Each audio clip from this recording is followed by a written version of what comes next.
بسم اللہ الرحمن الرحیم۔ السلام علیکم۔ Welcome to my YouTube channel. میرے چینل پس پردہ میں آپ کو خوش آمدید۔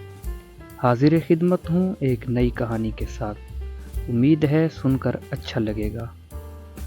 فون کی گھنٹی بڑی دیر سے بج رہی تھی، نمبر اجنبی سا تھا۔ میں نے توجہ نہ دی۔ جب تیسری بار متواتر گھنٹی بجنا شروع ہوئی تو بادل نخواستہ فون اٹھایا۔ ہیلو، میں نے دھیرے سے کہا۔ دوسری طرف سے آواز آئی، دیکھو بیٹا، میں نے تمہارے شہر میں برف باری کا سنا، ویڈیوز بھی دیکھی۔ خدا کی پناہ، اتنی شدید سردی، درجہ حرارت -12 تک پہنچ گیا ہے۔ رات کو مزید ٹھنڈ ہوگی، اپنا بہت خیال رکھنا۔ آواز کسی بزرگ خاتون کی تھی۔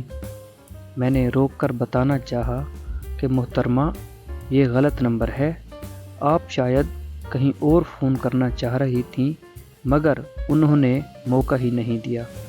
اپنی بات جاری رکھی، موٹے کپڑے پہننا، سر پر ٹوپی پہنے رکھنا، اور ہاں، گیس کے ہیٹر کا خاص خیال رکھنا۔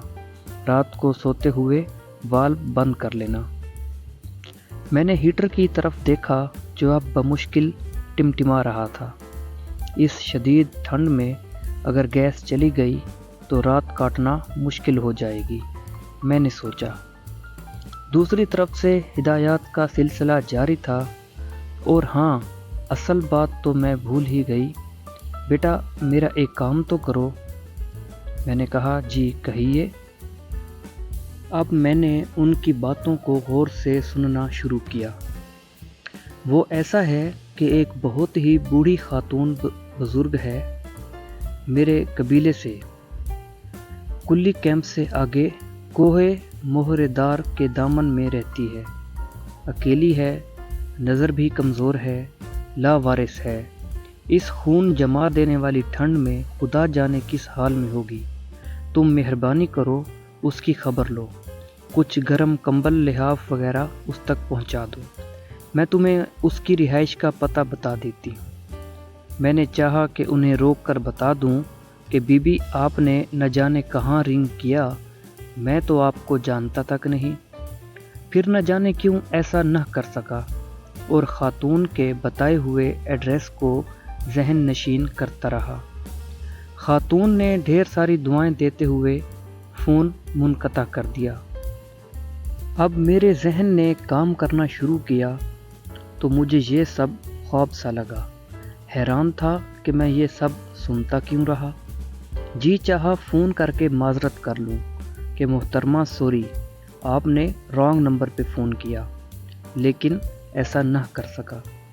دوسری صورت یہ تھی کہ چپ چاپ ان کی ہدایات پر عمل کروں، لیکن اس ٹھنڈ میں باہر برف باری ہو رہی تھی۔ 5-7 منٹ اسی سوچ میں گزر گئے، اور پھر میں نے فیصلہ کیا کہ خاتون کی ہدایت پر عمل کروں، نہ جانے وہ لاوارث بوڑھیا کس حال میں ہو۔ لحاف سے باہر نکلا، گرم کپڑے پہنے، گیلری سے ہوتا ہوا سٹور تک پہنچا۔ دروازہ کھولا، اپنے کمرے سے باہر ہر شے یخ بستہ ہو رہی تھی۔ ٹھنڈی ہوا کے جھونکے سے بدن میں جھرجھری سی آ گئی۔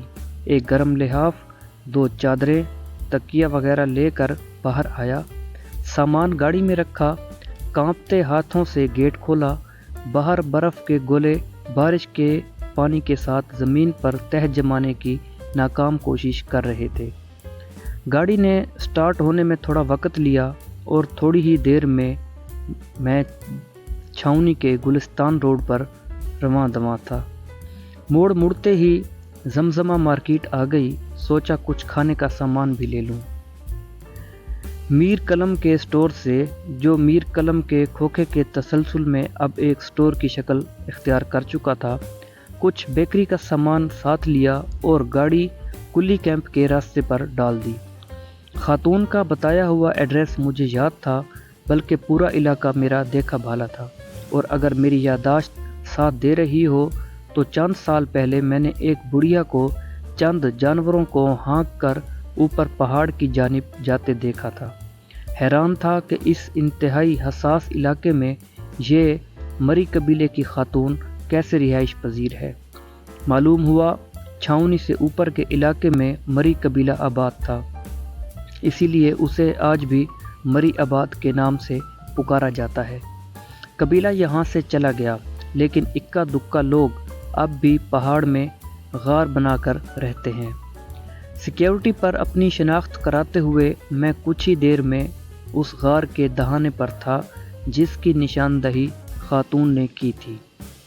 غار کے منہ پر لکڑی کا دروازہ نما تختہ لٹکا ہوا تھا جس کی درزوں سے دھوئیں کے کثیف بادل نکل رہے تھے۔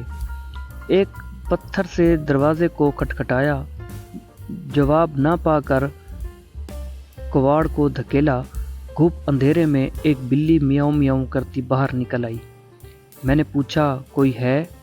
جواب میں اندھیرے کمرے کے کونے سے آواز آئی، آ جاؤ آ جاؤ۔ میں نے موبائل کی روشنی میں دیکھا ایک نحیف نزار بڑھیا غار کے کونے میں بوسیدہ کپڑے لپیٹے سمٹی بیٹھی تھی۔ قریب ہی چولہے میں چند گیلی لکڑیاں سلگ رہی تھیں۔ میں نے لحاف بڑھیا پہ ڈال کے کھانے کی اشیاء قریب رکھ دیں اور پوچھا، اماں آپ ٹھیک تو ہیں؟ بڑھیا نے اسبات میں سر ہلایا۔ میں نے کھانے پینے کی چیزیں قریب کر کے رخصتی کی اجازت چاہی۔ اندھیرے کمرے میں بھرے دھوئیں سے سانس لینا بھی مشکل ہو رہا تھا۔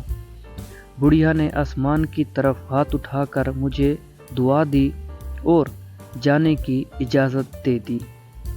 شدید ٹھنڈ میں کپ کپاتا ہوا اپنے کمرے میں واپس آیا۔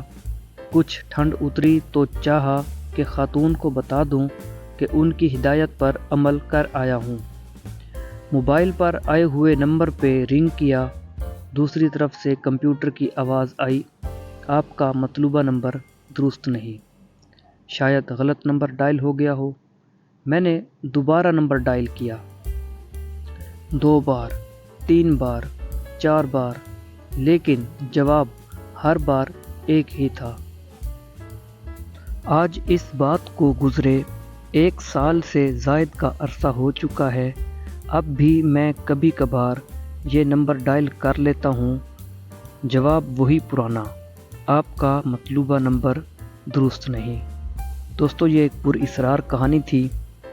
اگر آپ کو میری کہانی اچھی لگی ہو تو لائک کریں، اور اگر آپ میرے چینل پر نئے ہیں تو میرے چینل کو سبسکرائب کریں اور میری ویڈیو کو اپنے دوستوں کے ساتھ شیئر کریں۔ ملتے ہیں انشاءاللہ نیکسٹ ویڈیو میں، تب تک کے لیے اجازت، اللہ حافظ۔